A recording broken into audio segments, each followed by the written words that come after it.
솔직한 감성, 차가운 이성, 정확한 분석이 함께합니다. 뜨거움과 따뜻함이 함께하는 시간, 신율의 출발 새 아침. 신율의 출발 새 아침 3부 순서 시작합니다. 오늘 제가 앞서도 말씀을 드렸었죠. 2014년의 마지막 월요일입니다. 그래서 마지막 국회도 오늘 바로 열리는데요. 여야는 오늘 본회의에서 자원외교 비리 의혹 국정조사 요구서를 의결하고요. 100일간의 국정조사 대장정에 들어가게 됩니다. 여야 모두 각 당이 특급 저격수들을 배치하고 있다, 이런 주장을 하고 있는데, 글쎄 저격수라는 거는 중요하죠. 하지만 단순하게 저격을 하면 안 되고요. 문제의 핵심을 제대로 뽑아낼 수 있는 능력이 있는 의원들이 포함이 돼야 된다라고 생각합니다. 물론 그렇게 됐으리라고 믿고 싶습니다. 그래서 오늘은 자원외교 국조특위 야당 간사시죠. 홍영표 의원 연결해서 자원외교 국조특위에 임하는 야당의 입장 들어보겠습니다. 홍 의원님 안녕하십니까? 네, 안녕하세요. 홍영표입니다. 예. 네네. 자, MB정부 자원외교 진상조사단 간사를 맡으셨었죠, 그죠? 네네, 그렇습니다. 예. 지금 이번 국정조사에서 가장 핵심으로 밝히고자 하는 사안이라면 어떤 걸 꼽으시겠어요? 사실 이명박 정부 당시의 해외 자원 개발 문제점에 대해서는 하루 이틀 사이에 거론된 것이 아니고 지난 정기국회 국정감사 내내 문제가 됐습니다. 예. 거기에서 많은 사실들이 드러났죠. 예. 그래서 해외 자원 개발의 여러 가지 실태나 지금 현재 여러 부실의 상황, 이런 것들을 저희가 제대로 파악을 하고 이러한 정책이 어떻게 추진이 돼서 이렇게 엄청난 국민의 혈세를 탕진하고 국부를 해외로 유출시켰는가, 이것을 밝혀내는 것이라고 생각을 합니다. 예. 그렇죠. 그런데 가장 중요한 부분 중에 하나는 지금 이명박 정권이 끝난 지가 이제 2년 지났잖아요. 그죠? 네. 그런데 자원외교라는 게 이게 좀 장기적인 안목으로 바라봐야 되는 것 아닌가. 그래서 2년이라는 시간 속에서 자원외교의 성과를 평가하는 것은 너무나 이른 것 아닌가. 이런 얘기들이 있는데요. 저희들이 국정감사 과정에서 밝혀낸 것은 진행 중인 사업도 있지만, 예를 들어서 캐나다의 날이라는 정유 공장을 인수를 해서 전체적으로 약 2조가 들어갔는데 200억에 최근에 매각이 끝났습니다. 한마디로 2조 원을 날려버린 거죠. 예. 그리고 가스공사에서 캐나다의 혼리버 웨스트컷이라는 유전 같은 경우에 투자했다가 소위 손상 차손으로 또 6천억을 날렸습니다. 그러니까 저희들이 지금 문제 제기를 하는 것은 앞으로 기다려 보면 결과가 좋을 수 있다 이런 사업이 아니고 이미 다 완료가 된 사업들, 실패한 사업에 대해서 주로 문제 제기를 했고, 이번 국정조사 과정에서도 그런 사업을 중심으로 해서 국정조사가 이루어져야 된다고 생각을 합니다. 그런데요. 앞으로 10년, 20년을 기다리면은 어떤 좋은 결과가 올 희망이 있는 사업들이 아니고요. 대부분 제가 말씀드린 대로 2조 원을 날려버린 이런 날 같은 회사, 이것이 어떻게 해서 당시에 결정이 됐고 이런 문제가 생겼는지 이런 것을 제대로 파악해보자, 이런 취지입니다. 그런데요. 실제적으로 전체적으로 바라보면 물론 모든 자원외교가 100% 성공하리라는 법은 없는 거 아니겠어요? 그죠? 그렇기 때문에 전체적으로 바라보면은 이득이 될 수 있는 가능성도 배제할 수 없는 거 아니겠습니까? 시간이 좀 지나면 그건 어떻게 보십니까? 그런 사업도 저는 일부 있을 수 있다고 봅니다. 그러나 현재까지 드러난 것으로 보면, 예를 들어서 이명박 대통령이 자원외교 이렇게 해서 28건의 MOU를 했습니다.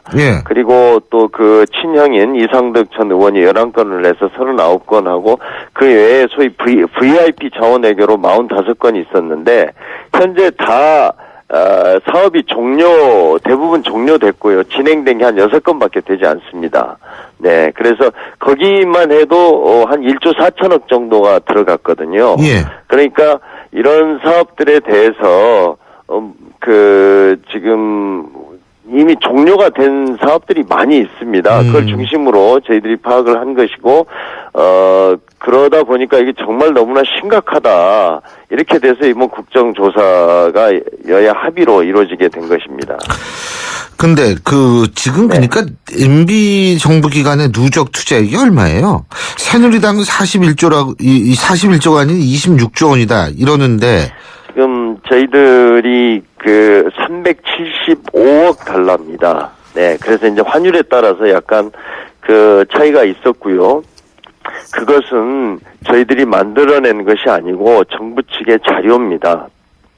그렇기 때문에 지금 또 엊그저께는 26조다 이런 것도 있는데 이제 그거는 저희들이 국정조사를 하는 과정에서 정확한 그 규모 같은 것들을 또 파악을 해야 된다고 생각합니다만은 375억 달러, 저희가 약 41조로, 말을 했던 것은, 그게 야당이나 어떤 의원 개인이 만들어낸 자료가 아니고, 정부에서 국정감사 과정에서 공식적으로 넘겨준 자료입니다. 예. 그렇기 때문에 저희들은 그것에 기초해서 이야기를 해왔고요. 그것과 연관해서 이제 향후 앞으로 41조와 연결되어서 추가로 투자되어야 될 것이 약 31조 이렇게 파악하고 있습니다. 그래서 이명박 정부 당시에 투자된 것과 앞으로 투자될 것을 합하면 72조가 된다. 저희들이 이렇게 보고를 받았습니다. 알겠습니다. 어쨌든 근데 이 자원외교를 가지고 말들이 많았던 모양이에요. 여당 같은 경우에는 MB정부 이전에도 자원외교 문제점이 적지 않았다. 다시 말해서 DJ 노무현 정권 시절에도 자원외교 제대로 하지 못한 부분이 많아서 따지겠다 이건데요. 예를 들면은 노무현 정권은 55건을 투자해서 28건을 실패했다. 이런 얘기를 하고 있는데 맞습니까? 그것은요. 하여튼 규모에서 우선 다릅니다. 이명박 정부에서 총 투자했던 것의 7.3%에 불과합니다. 참여정부 당시에는. 뭐가요? 뭐를 투자액이요. 기준으로 7.3%라는 말씀이시죠? 총 투자액이. 네. 총 투자액. 22억 8,700만 그러니까 노무현 정부 대비 이명박 정부가 노무현 정부는 7.3% 정도밖에 안 되는 자원외교를 했다. 이미 그래서 이제 탐사 위주로 이렇게 투자를 해서 아주 소액 투자들입니다. 그래서 7.3%밖에 되지 않는데 저는 그런 것을 문제 삼기보다도 저는 이번에 국정조사는 지난 정기국회 국정감사 과정에서 드러난 문제점을 좀 더 심층적으로 제가 조사를 해야 된다 해서 여야 간에 합의해서 국정조사를 한 것 아닙니까? 그러니까 이번 국정조사는 이명박 정부의 자원 개발에 대한 국정조사로 한정하는 것이 맞습니다. 김대중 정부와 노무현 정부의 자원 개발도 문제가 된다면 저는 국조특위를 하나 더 만들면 됩니다. 이렇게 물타기 해서 본질을 흐리고 그리고 과거 이번에 좀 19대에도 5번의 국정조사가 있었습니다만 무용론이 나올 정도로 새누리당에 방해해가지고 사실 제대로 목표를 달성한 국정조사가 없었지 않습니까? 근데 이번에도 이렇게 김대중 정부, 노무현 정부를 들먹이면서 물타기식으로 이거 무산시키려고 하면 안 됩니다. 왜 그러냐면 이 자원 개발 문제는 지금 이번에 어떻게 해서 새누리당과 정부가 모면하고 넘어갈지 모르지만은 계속해서 이것은 지금 부실의 문제 때문에 한국 광물자원공사 같은 경우에는 자본금이 지금 5천억에서 2조로 늘렸는데 또 3조로 늘려달라고 법안까지 나와 있지 않습니까? 이런 문제가 계속 불거지기 때문에 아마 이번에 적당히 넘어가도 또 두세 달 있으면 광물자원공사 부도납니다. 자본 잠식입니다. 빨리 법 바꿔야 됩니다. 세금 내야 됩니다. 이렇게 할 거 아닙니까? 그렇기 때문에 이 문제는 정확하게 저희가 실태를 파악하고 책임을 묻고 대책을 세우고 넘어갈 문제지 김대중 노무현 정부에 대한 어떤 물타기를 해서 이게 끝날 문제는 아닙니다. 그런데 자원 외교는 필요는 한 거 아니겠어요? 당연히 필요하죠. 당연히 필요하죠. 국가적으로 당연히 필요하고 그 자체를 저희가 반대하는 건 아닙니다. 그러나 이 자원 개발이라는 게 장기간 소요되고 리스크가 있다 그래서 하지 말라 이런 얘기는 아니고요. 해외에 아주 역사가 깊은 이런 자원 개발 이런 회사들도 보면 투자를 하더라도 여러 가지 리스크를 감안해서 그걸 감내할 정도 수준에서 하는 겁니다. 예를 들어서 이명박 대통령이 그 28건의 MOU를 맺었는데 그 과정에서 VIP 자원외교 한 1조 4천억 들어갔습니다. 그 지금 현재까지 회수율이 제로입니다. 그러면 민간 기업 같으면은 이미 그 CEO는요 해임됐고 배임으로 구속까지 될 가능성이 높은 사안입니다. 네. 뭐 제가 그리고 뭐 그 외에 광물자원공사, 석유공사, 가스공사의 지금 기업의 재무제표나 이런 걸 보면 그 저 부적격 신용 부적격 회사로 분류돼 있지 않습니까? 예. 그래가지고 해외에서 자금 조달도 안 됩니다. 공기업이. 네. 지금 이런 상태고 사실 자원공사 같으면 민간 회사면은요 파산을 시키죠. 네. 부채가 3조 2천억이니까. 예. 네, 자본은 2조고 이미 자본 잠식 상태에 들어갔고. 예. 그러면 그걸 파산을 시키고 1조를 따로 줘서 회사 새로 설립하는 게 훨씬 낫죠. 민간 기업 같으면 그렇게 했을 겁니다, 이미. 근데 그 파산이 됐고요. 자원외교가 굉장히 필요한 건데 왜 노무현 정권 때는 이명박 정권 대비 7.3%밖에 투자를 안 했을까요? 그러니까 이게 그 자원이라는 게 특히 이제 탐사 개발이라는 게 있습니다. 예. 그 땅 속에 얼마만에 매장량이 있고 경제성이 그렇죠. 있는가. 이것은 예. 성공률이 한 15%에서 20%밖에 되지 않습니다. 네. 그렇기 때문에 그것은 투자 규모가 뭐 몇백억 이렇게 되죠. 네. 그러나 이명박 정부에서는 개발이나 생산에 투자를 했기 때문에 뭐 몇천억, 몇 조가 들어가는 겁니다. 네. 네네. 그러니까 그래서 그것은 이미 매장량과 경제성이 확인된 데 투자를 하기 때문에 그거는 그냥 투자를 하면 바로 생산이 돼서 뭔가 회수가 돼야 되는 겁니다. 그러니까 노무현 정부 때하고 그 이명박 정부 때의 차이점은 뭐냐면 노무현 정부 때는 개발이 안 된 곳을 개발을 하는 시도에 중점을 뒀던 반면에 개발했죠. 탐사. 땅 속에 글쎄. 네. 저기 무슨 뭐 가스나 석유가 있을 것 같다. 그러면 그거를 그 탐사를 해서 매장량이 얼마고 그러면 여기다 우리가 얼마를 투자하면 경제성이 어떻게 되기 때문에 이거는 개발할 가치가 있다. 이걸 아는 단계거든요. 예. 그러다 보니까 그거는 이제 원래 그 성공률이 굉장히 낮습니다. 예. 그러나 그렇게 이 매장량과 경제성이 확인된 데를 이제 생산 설비에 투자하거나 이렇게 하는 개발이 있고 또 개발된 설비까지 있는 생산 단계에 이렇게 투자하는 방식이 있습니다. 이명박 정부에서는 후자를 한 거죠. 그러니까 돈이 엄청나게 들어간 거 아닙니까? 예. 네. 그러니까 이명박 정부가 결국 이제 그렇게 해서 자원외교가 문제가 있다. 이명박 대통령 증인으로 출석해야 된다. 지금 이런 주장하고 계시잖아요. 근데 네, 그렇습니다. 이명박 대통령이 맨 처음엔 전 증인 출석하는 줄 알았거든요. 네. 근데 얼마 전에 있었던 모임에서는 출석 안 할 것처럼 얘기를 하더라고요. 저도 뭐 언론을 통해서만 알았습니다만은 현직 대통령일 때는 뭐 면책 특권이 주어지고 이래서 그렇다고 하더라도 이제 퇴임한 대통령으로서는 이렇게 국가적으로 엄청난 의혹과 문제점이 드러난 사안에 대해서 저는 나와서 당당하게 해명할 거 있으면 해명하고 책임질 것 있으면 책임을 지는 것이 올바른 태도라고 봅니다. 예. 국정조사가 이게 헌법과 국회법에 의해서 이렇게 진행이 되는 것인데 전직 대통령이라 그래서 어떤 성역 속에 앉아가지고 나갈 수 없다 이렇게 말하는 것은 저는 옳지 않다고 생각합니다. 그렇군요. 네. 마지막으로 이건 조금 다른 얘기인데요. 네네. 정동영 고문이 탈당할 것 같아요? 글쎄요, 뭐 저도 언론을 통해서 뭐 들었습니다만은 참 안타까운 일입니다. 네. 예, 그 안타까운 일인데 동반 탈당이 문희상 의원은 없을 것이다. 문희상 비대위원장은 이렇게 얘기를 하는데 어떻게 동반 탈당 좀 당내에서 들썩이고 동요가 있을 거라고 예상하십니까? 저는 전혀 그렇지 않다고 봅니다. 이유가요? 뭐 제 많은 동료 의원들은 굉장히 의아스럽게 생각하고 있지요.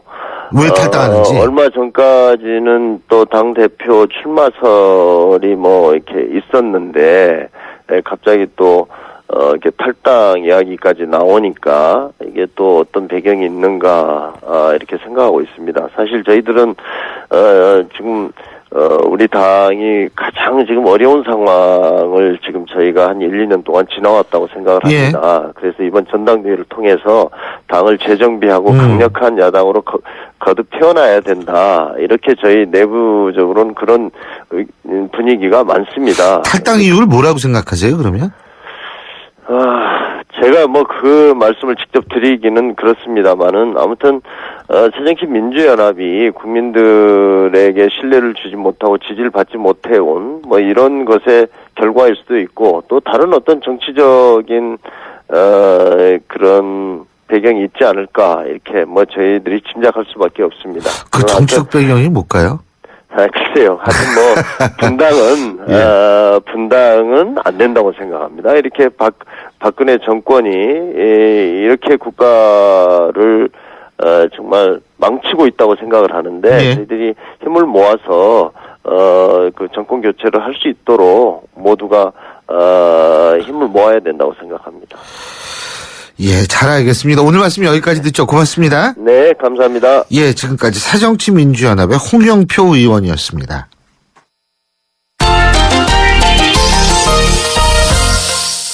스포츠 소식 알아보겠습니다. 경향신문 김세훈 기자 연결하죠. 김세훈 기자?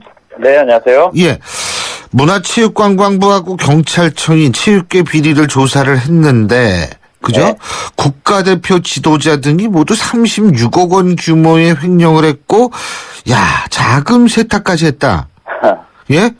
네. 어유, 이 자금 세탁, 전문적이네. 이런 건 전문성이 있는 건데, 이건. 예? 예, 뭐 스포츠 뉴스인데 이게 사회 뉴스인지 글쎄요. 모를 정도로 좀 심각한데요.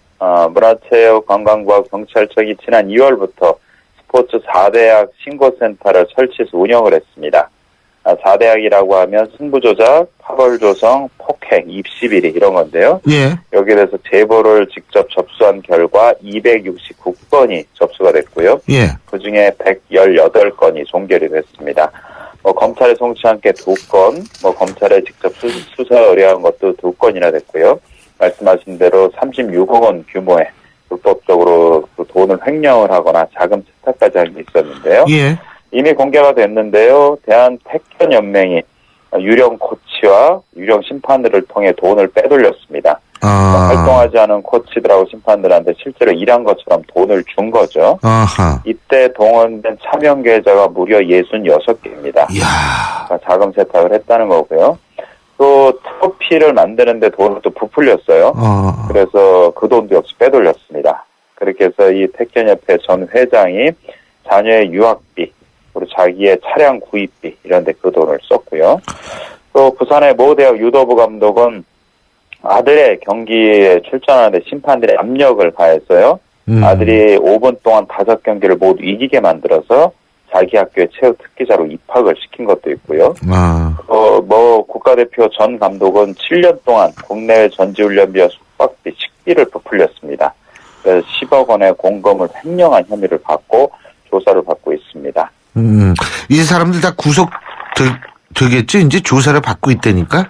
네, 그렇죠. 생각하면 당연히 구속을 해야 되겠고요. 아니, 근데 스포츠맨 정신이라는 게 이게 공명정대하는 게 핵심인데 이런 식으로 장난을 쳤네요. 예? 그렇습니다. 네, 그러니까 혼을 놔야 되는 거고요. 지금도 계속 수사가 진행이 되고 있고 수사 인력이 조금 부족한데요. 수사 인력을 늘려서라도 이제 수사를 해야 되고요. 이와 함께 문화체육관광부가 원스트라이크 아웃제를 도입을 하겠다 이렇게 선언을 했습니다. 예. 그러니까 비리를 한 번이라도 저지르면 바로 영구 퇴출이다. 이게 강력한 조치인데요. 고등학교나 대학교의 승부조작이나 입시비리가 일어나면 학교의 활동을 제한하거나 신입생 아예 못 뽑게 하겠다. 이런 얘기도 있었고요. 또 경기단체 예산을 투명하게 집행하기 위해서 외부 회계감사도 실시하겠다. 만약에 부정이나 비리가 발견이 되게 되면은 국가보조금을 삭감하거나 아예 주지 않겠다. 이런 얘기도 했고요. 또 학교 운동부가 지금 특히 초중고 학생들이 해외 전지훈련을 가면서 거기에 돈들이 부모들 돈이 상당히 많이 쓰여지고 있거든요. 그것도 원천적으로 금지를 하겠다. 또 스포츠 관련된 비리 전담 수사할 수 있는 기구도 상설하겠다. 이렇게 강력한 의지를 표명을 했습니다.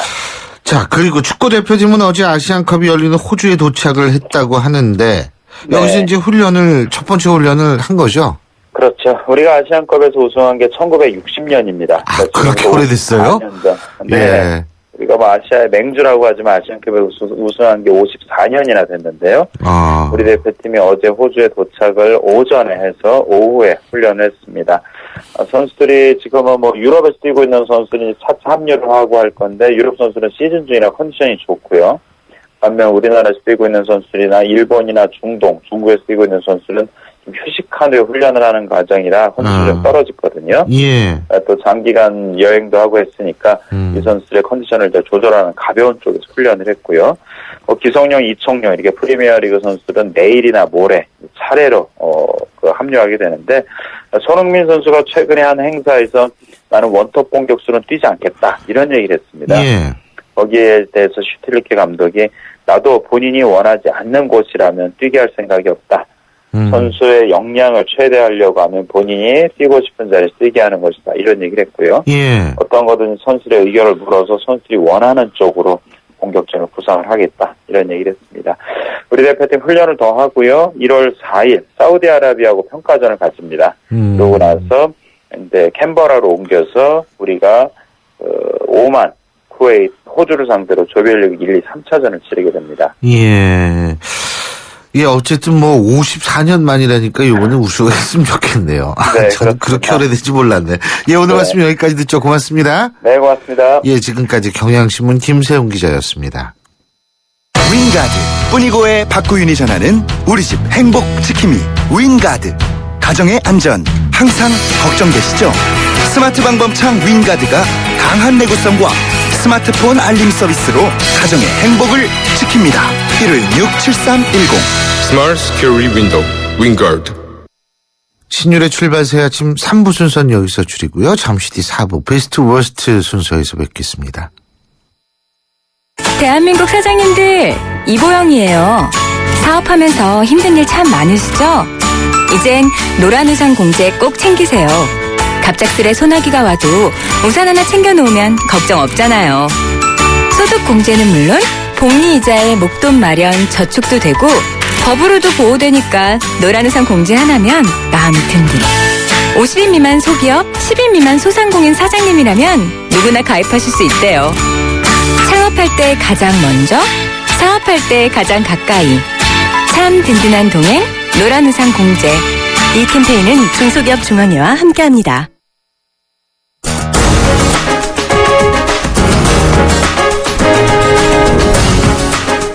황태순 박상병의 베스트 워스트 베스트. 예, 여러분 들으셨죠? 이제는 프로 못지않은 실력을 보여주고 계신 두 분입니다. 오늘 또 황태순, 박상병 두 분 정치평론가 나와 계십니다. 예, 일치월장이라는 것은 이것을 두고 이르는 말일 겁니다. 예. 얼굴이 조금 빨개. 조금 전에 뭐라고 그러셨어요? 정직평론가라고 그러셨죠? 정치평론가 얘기하신다는데 우리가 너무 잘하다 보니까 죄송합니다. 이 발음이 잘못 나왔네. 꼬였어요. 예. 정직평론가. 정직평론가도 맞죠. 뭐 두 분 다. 예. 자, 한 주간의 베스트 워스트. 한 주간에 2014년 마지막. 진짜 그러네요, 오늘이. 사실은 어제 전화를 드리고 싶었어요. 한 해 베스트 워스트를 꼽으면 어떨까 하는 생각도 해봤는데. 그것도 하죠, 뭐. 그런데 그렇게 하면 또 저 PD의 권한을 너무 침범하는 거예요. 아니요, 지금 하래요. 예. 근데 말만 생각했지, 사람은 생각 안 했거든요. 이번 주만 하죠. 그러면은 말을 꺼내지 마시든지. 미안합니다. 말을 꺼내놓고서. 제가 항상 하는 얘기가 본론으로 들어갑시다. 시간이 길지 않습니다. 오늘은 광고가 좀 짧기 때문에 괜찮아요. 본론으로 자, 그러면 워스트부터 할까요? 베스트부터 할까요? 저는 항상 이 민주주의. 전 시험 칠 때도 애들한테 며칠 날 시험 치면 좋겠니? 항상 물어보고. 올해 이번에는 시험 안 쳤으면 좋겠다. 아니, 당연히. 그런 얘기는 밖에 나가서 사실. 한 해를 마무리하는 거니까. 한 해를 마무리. 그럼 워스트를 먼저 하고 마지막 그게 낫겠다. 예, 그러시죠. 그럼 워스트부터 하시죠. 예. 자. 예, 저는 보면 워스트로 김무성 새누리당 대표, 최경환 경제부총리를 갖다가 워스트로 해봤어요. 김무성, 최경환 두 분이죠. 네. 두 분 다 보면은 내용 얘기해요, 아니면 나중에? 나중에 일단 그리고 우리 박상병 박사님. 저는 이번 주 워스트로 국토부의 김모 조사관. 이름 아시겠죠? 다 밝혀줬잖아요, 이름도. 그래도 아직은 아니 YTN은 거시기니까. 아주 엄중하게 협의해서 밝히지 말라고 얘기해서 아마 아실 겁니다. 알겠습니다. 김모 조사관. 김모 조사관. 국토부가 조사했던 내용을 대한항공의 여모 상무한테 자 들으세요. 조사 내용 다 읽어줬어요.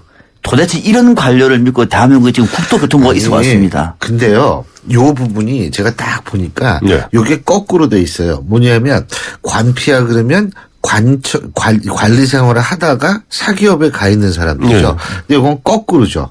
사기업에 있다가 이 공무원이 되는 거죠. 관료가. 그렇습니다. 그래서 네. 칼피아죠. 칼피아죠. 네. 칼피아는 그 역피아예요. 역피아 사실. 그러니까 칼피아가 기존에는 우리가 퇴직을 하고 나간 사람을 나간 봤는데 관료들인데 나갔다가 들어오는 경우도 있어요 또. 나갔다 들어오는 예, 그런 경우도 있고 굉장히 또 능력이 있으신 분들. 밖에다 들어온 경우도 있고 하여튼간에 지평을 넓혔는데 아무튼 김모 조사관 대한민국 관피아의 적폐가 이런 거구나 단적으로 보여준 인물 이번 주 워스트입니다. 근데 그 예. 김모 조사관하고 보니까 뭐 여모 상무간에 뭐 돈 거래가 있었던 혐의도 좀 드러나고 있죠? 그렇습니다. 몇 천만 원이라고요, 단위가? 예, 뭐 지금 나온 것만 이번 사건 이전에 이전에 검찰에서 밝힌 대목은 수천만 원이 오간 정황을 포착했다. 그러면은 뭐 수시로 기름칠을 했다는 얘기예요? 그렇게밖에 볼 수 없는 대목이죠. 아직까지 의혹은. 이제 아직까지 이제 혐의죠. 아마 혐의니까. 대한항공에서 특히 항공 업무와 관련돼 있는 관료들을 수시로 관리했다 정도를 알 수 있는 정황입니다. 그런 정황, 의혹. 의혹이고 아니고 네. 뭐 검찰이 더 밝혀야 될 부분인데 그 박 박사 말씀하신 김에 거기다 덧붙여서 요즘 보면 국토교통부 지금 일반 공무원들도 해외 출장 갈 때 다 업그레이드 했다 그러죠? 비즈니스로. 뭐 그것도 주장. 그것도 의혹입니다. 다 혐의예요. 혐의. 의혹이고 의혹이고 혐의이기 때문에 예. 그것도 이제 조사를 이런 해서 부분들을 밝혀야죠. 갖다가 다 이제 검찰에서 이제 조사해서 밝혀야 될 부분인데 사실 이번에도 전 처음 알았어요. 뉴욕까지 보니 이코노미는 뭐 230만 원 정도? 그 정도보다 좀 쌀 수도 예, 있죠. 근데 네. 아니 그 보니까 뭐 네. 그다음에 비즈니스가 한 700만 원 정도 된다고 그러는데 그런데 3배. 3배가 좀 넘어요. 근데 이게 만약에 그냥 그런 식으로 일반 국토교통부 관료들을 갖다가 갈 때마다 대한항공에서 업그레이드 편의를 그저 봐줬다면은 이건 아직 혐의점입니다만 그러면 한 번 할 때마다 500만 원을 뇌물을 준 꼴이 되거든요. 그러니까 변호사들 물어보니까 이것이 배임이 되느냐. 관례가 없어서 이거 처리하기가 쉽지 않답니다. 관례를 만들면 되죠. 그러니까 저도 그러면 이번에 만들어야 되죠. 그러니까 이것이 뇌물인지 아니면 배임이 되는 것인지에 대해서 아직까지 관례가 없다. 그러니까 쉽게 말하면은 아직은 일부라고 하더라도 일반 국민들은 뉴욕 갈 때 그 좁은 비행기 안에서 다리 꽉 모아가지고 가면 한 2시간 있으면 지가 납니다. 그렇죠. 지가 나죠. 정말 지가 납니다. 그런데 이 정부 관료들은 비즈니스 타고 1등석 타고 편안하게 왔다 갔다 하고 있는 겁니다. 그것도 당연한 것처럼 지금까지 그렇게 왔습니다. 이 사람들이 밖에 나와서는 국민을 위해서 우리는 봉사한다고 그러고 국민을 위해서 봉사했기 때문에 우리는 끝나난다면은 공무원 연금을 받아야 된다고 얘기하고 이런 식으로 해왔던 겁니다. 근데 이 사람들은 연금 대상자는 안 돼요. 왜냐하면 칼에서 근무했다가 이게 중간에 옮겼기 때문에 20년은 못 채울 아니, 거야. 이 사람이 지금 아니라 이 사람이 아니라 이번에 업그레이드한 사람은 이 사람들이 아니고 이 사람들 아니고. 포함해서 일반직 공무원들 수십 명, 수백 명이 타왔는데 그 사람들은 왜 연금 대상이 아닙니까? 아니 그러니까 국토교통부 전체가 혜택을 본 건데 그렇군요. 이번 기회에 참여연대 등에서 좀 이걸 파헤쳐봤으면 좋겠어요. 예. 국회 가도 국회의원들도 통상 가면은 업그레이드 해줍니다. 아니 참여연대는 그렇고요. 참여연대 힘이 아니, 없고. 아니, 참여연대에서 국회가 있잖아요. 그 국회. 국회의원들이 업그레이드 혜택을 받는데요. 국회의원들이 받아요. 그러니까 국회의원이 업그레이드 국회의원들은 이제 대한항공 탈 때는 기본적으로 특혜를 받는 건 다 알고 있으니까 알고 있으니까 그것도 알고 이번 기회에 있지만은 그 의혹 아니에요, 그것도? 아니, 국회의원들은 특혜를 받습니다. 특혜를 받아요. 받는데 사실상. 공무원들은 그게 아니거든요. 공무원들 같은 경우는 이거는 그렇죠. 그거 아니기 때문에 그러니까 국회의원들 조사를 하더라도 예. 그 국회의원이 국정감사 뭐하러 있으면 합니까? 예. 국정감사 밝힐 것이고 아니. 봤더니 우리도 문제가 있다. 그럼 국회의원도 바꿔야 되는 거죠. 그런데 네. 그런 일이 벌어졌는데 장관은 그거 관례를 그냥 놔뒀던 모양이죠. 아니, 이번에 서승환 장관은 정말로 보면은 흔한 얘기를 바보된 사람이에요. 아니. 왜냐, 기억나시죠? 처음에 이 문제 나왔을 때 뭐라고 그랬죠? 100% 신뢰한다 그랬잖아요. 정확히 아시네요. 예. 우리 저 국토교통부 항공철도 조사위원회 100% 신뢰하고 엄정하고 아니, 중립적으로 한다고 그랬는데 불과 이게- 열흘 만에 말 바꿨잖아요. 죄송하다 머리 숙였잖아요. 뭐냐, 그러니까 이 대목에서 우리가 아무리 똑똑한 장관이라도 외부에서 들어가면 공무원들이 갖고 노는구나. 이게요. 그래서 저는 똑똑한 장관이라고 평가하지 않습니다. 아무리 아니, 똑똑한 장관인지 아니라고 보는 거죠. 아니, 똑똑한 장관 가면 답니다. 근데 두 분 똑똑함 가지고 얘기하는데 네. 나이가 들수록 똑똑함 아무 소용 없어요. 현명함이 중요합니다. 장관에 가 있든 아니면 교수를 하든 아니면 뭐 정치 평론을 하든 어떤 자리에 가 있든 간에 현명해야 되는데. 그 대목은 신 교수님 말씀에 전적으로 동의합니다. 예. 그렇네요. 똑똑함이 아니라 현명함이네요. 현명함이 중요해요. 나이 황정민을 들수록. 따라가다가 망했습니다. 예? 황정민을 따라가다가 왜? 저 따라오셨어요? 근데요. 급하게 얘기를 그 프레임에 걸려들어서. 근데 진짜 이게 뭐냐면 박근혜 정부 맨날 뭐라 그랬어요. 비정상의 정상화 얘기하고, 예? 이 적폐를, 적폐를 해소하고. 해소하겠다.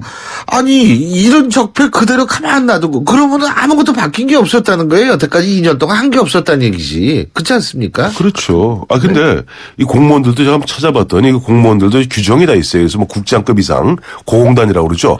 고위 공무원단은 해외 출장 갈 때는 비즈니스를 타게 돼 있고 이렇게 돼 있어요. 네.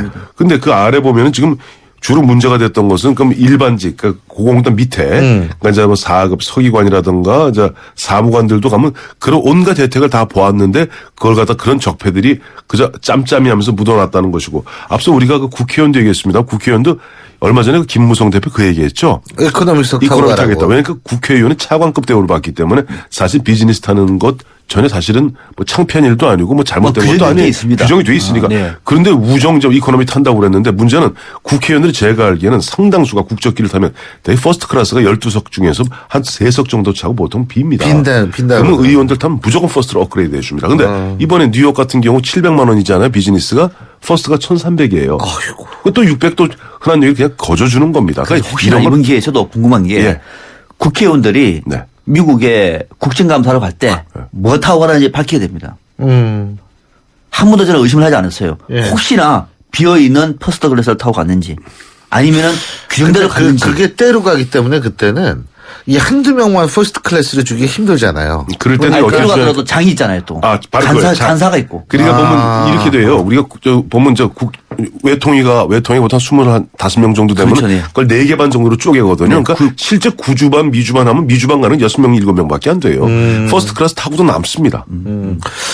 그거 한번 그거 재밌는 말씀이신데요. 뭐 타고 갔는지 한번 궁금해지네. 업그레이드 갑자기. 했는지 안 네. 했는지. 차관급의 최소한 비즈니스는 타고 가는 것은 규정이 돼 있다. 그러나 그거 타고 가고 있는 것인지 아니면은 알고 알림으로 1등석을 타고 갔는지 그동안에 쉬쉬했는지 한번 밝히고 싶은 생각이 듭니다. 야, 국회의원들의 그거 국정감사는 어떻게 재밌어지네. 될지 예. 자, 그러면은 예, 저도 좀 워스트 하면 안 돼요. 야, 워스트 이제 하세요. 예, 그럼요. 그래서 김무성, 최경환 두 아까 사람. 김무성 저 대표 얘기하고 최경환 저 부총리 말씀드렸는데 뭐냐니까 지난주에 핫 이슈로 떠올랐던 것이 이른바 재벌 총수들 지금 구속되어 있고 지금 수감 중인 재벌 총수들 가석방 문제 또 내지는 뭐 특별 사면해 줘야 되는 것 아니냐 이런 식으로 군부를 떼신 분이 최경환 부총리 그다음에 김무성 대표예요. 예. 또 거기다 보니 처음에 이완구 원내대표 같은 경우는 처음엔 조금 부정적이다 또 한 발 물러났고 예. 국민들 입장에서는 아니 처음 알았죠. 많은 국민들이 가석방이라는 게 형법상에는 형량의 3분의 1만 채우면 모범수면 다 되는구나. 그런데 해방 이후에 지금까지 거의 70% 못 채운 상태에서 가석방 된 사람 몇 명 안 돼요. 85%랍니다. 평균 가석방 될 평균이 때. 그런데 그래서 보통 한두 달 남기고 가석방 두 달 되는 경우가 남기고 하는 건데 많대요.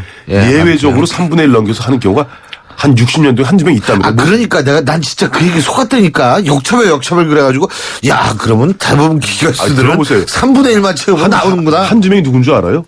한두 명이 대부분 고령인데 이제 목숨이 오늘 내일하는 경우 아주 그런 경우는 위독하신 경우는 그래서 댁에 가서 마지막 그래서 예. 가족들 보는 가운데 운명하셔라. 그래서 내주는 경우를 제외하고는 아까 말씀하신 대로 80% 넘어. 특히 박근혜 정부 들어와서 80% 미만으로 가석방 되면 단 한 명도 없습니다. 즉 가석방이 한 달에 한 500에서 한 600명 정도 가석방 되거든요. 다 80% 넘습니다. 그런데 갑자기 아까 우리 신 교수님 말씀대로 아니 대기업 총수라고 그래도 역차별하면 안 된다. 난 그래서 딴 사람들도 다 그 3분의 1 되면 나오는 줄 알았어요. 근데 아니에요. 지금 아니더라고. 궁금한 게 85%. 방 의원님 말씀 맞습니다. 그러니까 80% 이상이 예, 가석방 전체의 90%입니다. 예. 그러니까 가석방 된 사람 대부분이 다 80% 이상입니다. 85% 정도 대부분이 다 된대요. 그러니까 거의 여기서 동의를 하는데. 85%라는 건 전체 수감 그 기간의 85% 채워야지 가석방이 된다 이거예요. 그랬는데 관례가. 그런 데서 이제 여권에서는 김무성, 최경환 부총리가 분위기를 띄우는 거 이거는 정말로 국민들 앞에 눈 가리고 아우하는 격이죠. 그런데 새정치인을 박지원 의원을 왜 뺐습니까? 이거 하려고 그랬어요, 지금. 여기 박지원 이게 지금 대본에는 왜 따지십니까? 대본에 빠졌는데. 대본은 그냥 아니, 야당을 하나, 둘, 셋, 넷, 다섯, 6줄밖에 없는 뭐 대본이. 더 나쁜 거거든요. 야당 의원이 당에서는 지금 거의 당론의 입장으로 반대 의견을 가지고 있고 이것을 지키기 위해서 애를 쓰고 있는데 야당에서 의원이 중진 의원이 나는 찬성한다. 나는 오히려 더 문제가 있을 것 같은데. 근데 박지원 의원이지만 이석현 전 국회 부의장도 그 비슷한 입장을 취했던 것으로 아는데요. 이석현 전 국회의장 잘 모르니까 사람들이. 근데요. 국회 부의장이시죠, 지금. 근데, 잠깐만.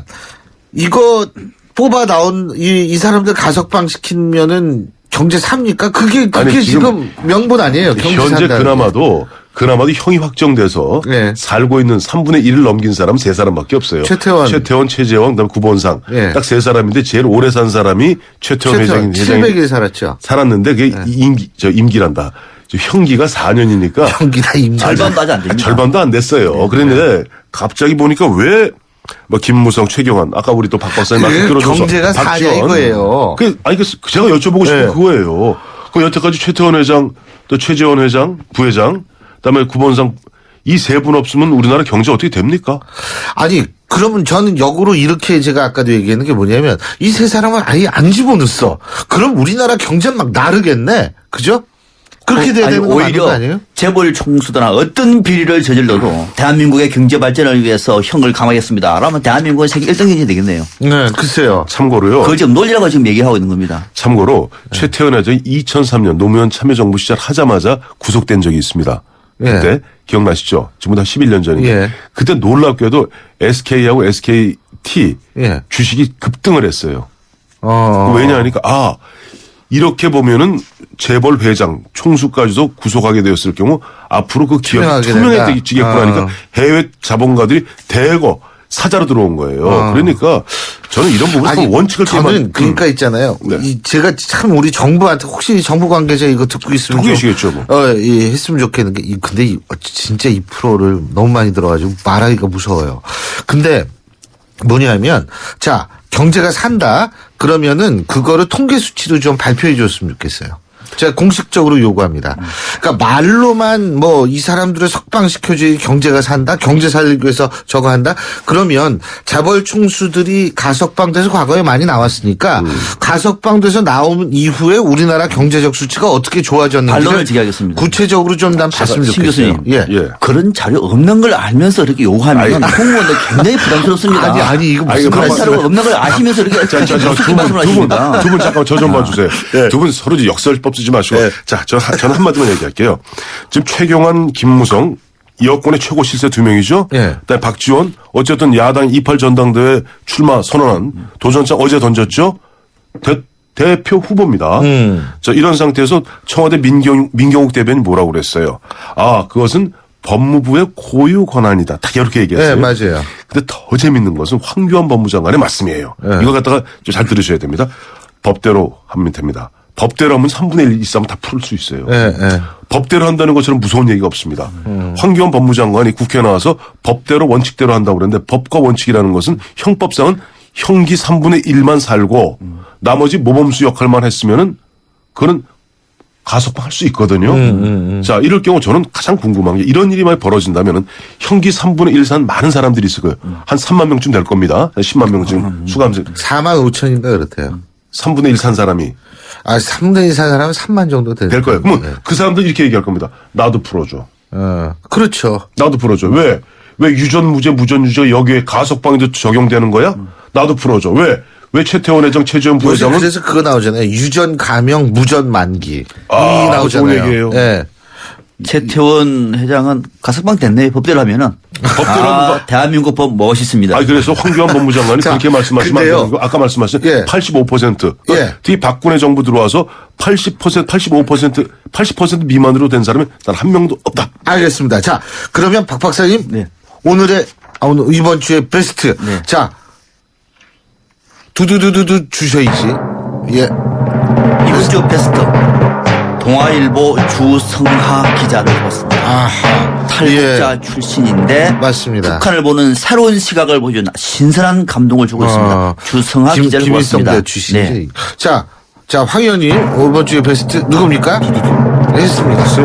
이은철 신임 국회 도서관장 내정자입니다. 아직 예. 이제 국회 성균관대 교수. 성균관대 문헌정보학과 교수고 옛날에 도서관학과. 도서관학과죠. 그리고 예. 전국 도서관 학회 예. 회장도 역임하셨고 예. 한 분인데 사실은 저는 이은철 그 관장을 갖다 베스트를 뽑은 건 아니에요. 사실은 이은철 도서관장, 국회 도서관장이라는 게 아시겠습니다만 국회 제1야당 몫입니다. 예.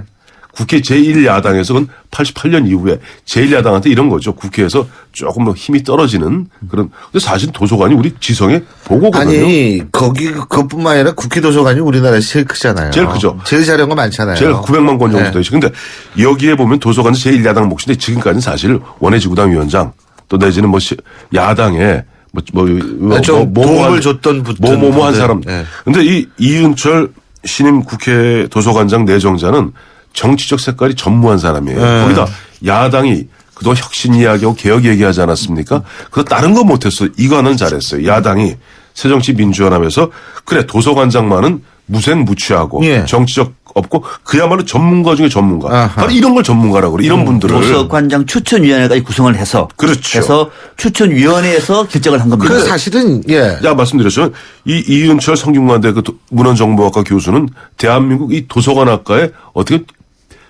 넘버원입니다. 그러니까 최고의 사람을 갖다가 국회 도서관장으로. 그러니까 네. 쏟는 선출 방식은 잘 했는데 정말로 이제 이거는 도서관장직이라고 얘기하면은 상당히 정무적인 판단을 많이 해야 할 역할도 있는 거거든요.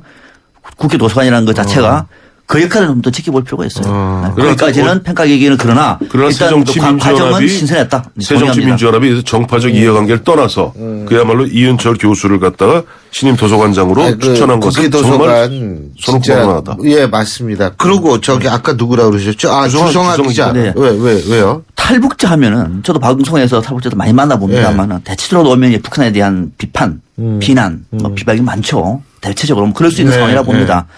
또는 탈북자 하면은 풍선 날리기 뭐 이런 생각도 들고 또는 탈북자 하면은 뭐 친정부 집회나하고 뭐 이런 식으로 평가를 저는 잘 해왔습니다. 상당히 저도 부정적으로 본 경우가 많습니다. 그렇지 않은 사람도 많을 텐데 이 사람은 주성하 기자는 탈북자 출신인데 이분에 12월 20일에 블로그에서 아주 신선한 얘기를 했습니다. 뭐냐면은 신원미 통일 콘서트 이거 만년사냥이다.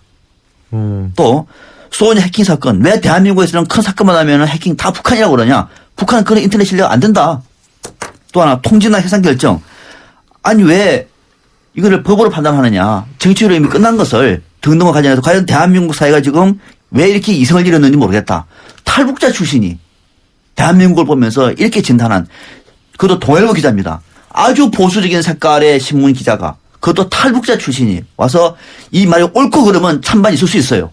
그죠? 옳고 그름. 그러나 이런 용기를 낼 수 있는 기자가 탈북자 다른 목소리를 냈다는 의미에서. 탈북자 출신 기자가 이 정도 목소리 낼 수 있는 거 한번 만나보고 싶을 정도로 아주 신선한 울림이 있었습니다. 박 박사님 만나보시고요. 저는 동아일보에서 주성하 기자가 뭐 자기 그 얘기하는 거 보니까 저도 이제 칼럼을 자주 보곤 했었는데 주성하 기자. 이번 문제에 있어서는 글쎄 조금 뭐랄까 지금 고개가 갸우뚱하는 것이 통상 동아일보 기자가 자기 블로그에 올렸다 하면은 물론 자기 회사하고 어떤 의견의 일치는 같지 않은 것이죠. 블로그는 개인 거니까. 개인 거니까. 네. 그러니까 동아일보도 좀 심각하게 생각해 봐야 될 거예요. 8192님 연말 특집으로 올해 베스트 워스트 하실 줄 알았는데 살짝 실망하셨다 그러는데요. 걱정하지 마세요. 왜냐하면 우리나라는 새해가 두 번 옵니다. 이번에 오고 이제 설 때 2월 18일이죠. 그런 거 아니에요. 사실 저는 신년에 하려고 그랬는 게 그러니까 좀 오늘 내일 모레 3일 중에 무슨 일이 어떤 일이 벌어질지 모르기 때문에 황태순 위원님이 이제 다음 주에 하시겠다고 말씀하시는 겁니다. 네. 그리고 기대하세요.